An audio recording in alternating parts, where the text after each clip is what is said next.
What is going to happen in Season 2? The trailer has been released and people are making speculation. Let's first explain Season 1. Join the thrilling journey of a group of brave business owners, detectives, and rebels as they uncover shocking secrets hidden within Gyeongseong Hospital during the finale of Gyeongseong Creature. The story unfolds in 1945.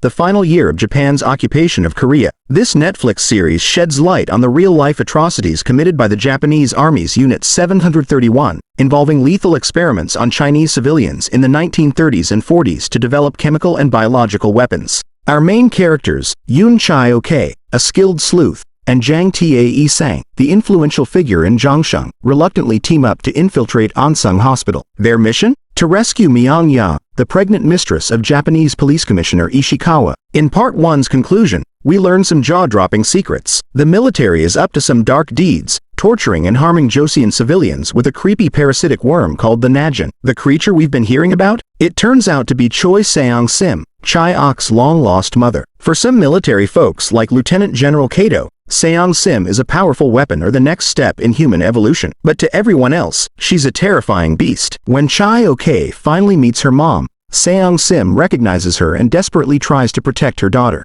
But instead of taking a break, Chae-Ok leads the hospital's prisoners to safety. Meanwhile, Tae-Sang stays behind and gets hurt pretty bad.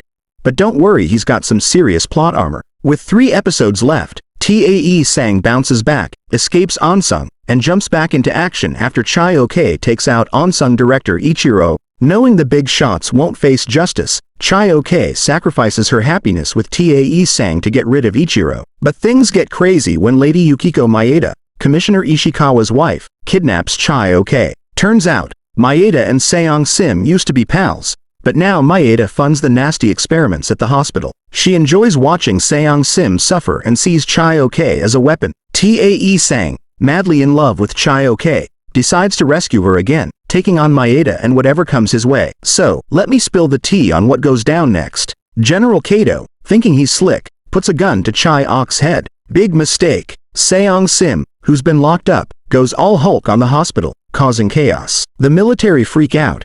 Kato runs off with the Najin vials, and Tae-Sang, armed with dynamite and a heart of gold, hands 2 boat tickets to Chae-Ok's dad. The plan is for him and Chae-Ok to sail away safely. But here's the kicker: Young-won refuses. Why? Well, someone has to set off the dynamite and sacrifice themselves for the greater good. In a tear-jerking moment, Young-won insists on taking care of Seong-sim, mourning what's happened to his wife. Tae-Sang argues, but Young-won is firm. He tells Tae-Sang and Chae-Ok to live for the future while he chooses to go out with the past. Meanwhile, Kato's escape plan goes south. His precious Najin vials break, and then he hears Myung-ya in trouble. She's giving birth because Ishikawa abandoned her. Kato, being a real piece of work, takes a knife and does something horrible off-screen. On-screen, he's cradling a newborn that's part human, part infected. Fast forward, Tae-Sang saves Chae-Ok, and Young-won reunites with Seong-sim, serenading her with a love song. She seems to recognize him, or at least realizes he's not a threat. Tears rolling down his face, Young-won tells his wife it's finally time for them to leave together. The dynamite goes boom, and the hospital is toast. Tae-Sang holds Chae-Ok, comforting her in her sadness. The two escape, and guess who else makes it out? Yep, Seong-sim is still on the lookout for her daughter. Okay, let's dive into the wild finale of Gyeongseong Creature. So, Chae-Ok and Tae-Sang are facing a tough decision. Authorities won't stop chasing Chae-Ok, and she suggests they go their separate ways to spare Tae-Sang from unnecessary suffering. But Tae-Sang is all in, declaring he won't give up on her. Cute, right? But hold on. Lady Maeda, the troublemaker, finds them and brings along a bunch of assassins. It seems like our heroes might win,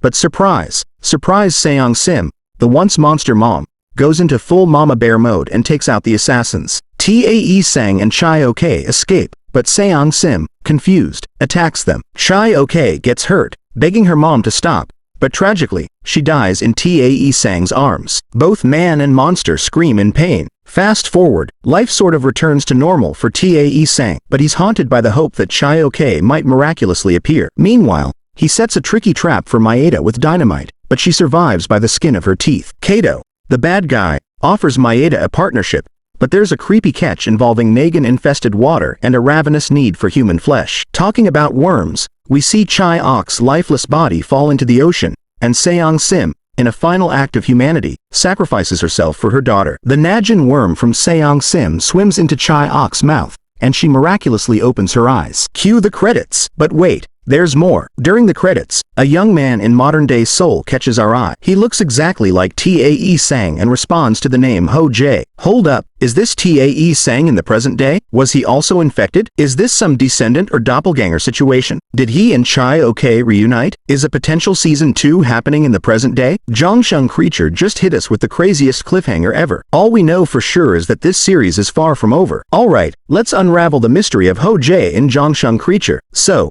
there's a chance he's somehow related to Tae-Sang, maybe a descendant. But hold on, it's also possible that Ho-jae is Tae-Sang himself, just going by a different name. How he managed to stay alive all these years is a big puzzle, and Netflix is keeping tight-lipped about any spoilers. Sneaky, right? The major clue that Tae-Sang might still be kicking is that funky scar on Ho-jae's neck. Now, knowing what we do about the whole turning into a monster process, that scar could mean he transformed into some kind of creature or had some mysterious surgery to become immortal. No aging, despite the decades passing, sounds like some supernatural stuff. Huh. Let's connect the dots with Kato's experiments with the Najin. Tae-Sang might have gotten infected during the time jump, turning him into an immortal monster. Remember that scene in episode 7? Tae-Sang walks out of the hospital covered in blood, leaving a mark on the wall. Spooky, right? This might be a sign that he's now a monster. Plus, Tae-Sang healed up pretty quickly from his injuries, hinting he might not be fully human anymore. Now,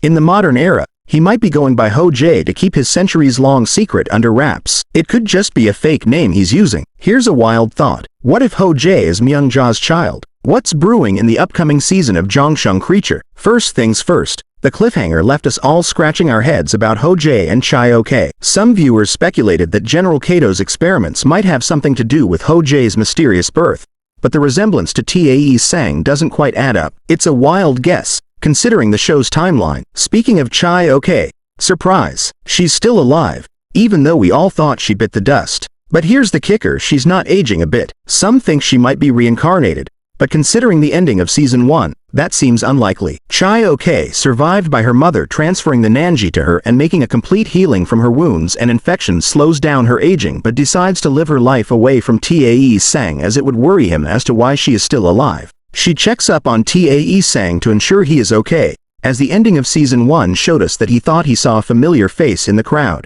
As the years pass, Tae-Sang realizes that he isn't aging while all his friends are aging and dying, so he is forced to move and change names and birth certificates to avoid being suspected. That's why he has a new name, Ho-jae. He doesn't understand why he isn't aging, but he continues to live his life. Years passed, and Chae-Ok visited Tae-Sang from far away again and then realized that the Golden Mansion pawnshop had been closed, so she assumed Tae-Sang died from old age. Chae-Ok got infected in the final scene, and now she might have some special powers. Hold on to your hats, because season 2 promises a roller coaster. Netflix Korea dropped some stills, and guess what? Seo-hee and Seo-joon are back in action. In one pic, Seo-hee is covered in blood, so expect loads of suspense. The other pic hints at a time shift in the storyline, with Seo-joon surrounded by antique items. The caption says, "After 78 years, let us meet again. Get ready for a different timeline and loads of surprises." But hold on, the villain situation in season 2 is a mystery.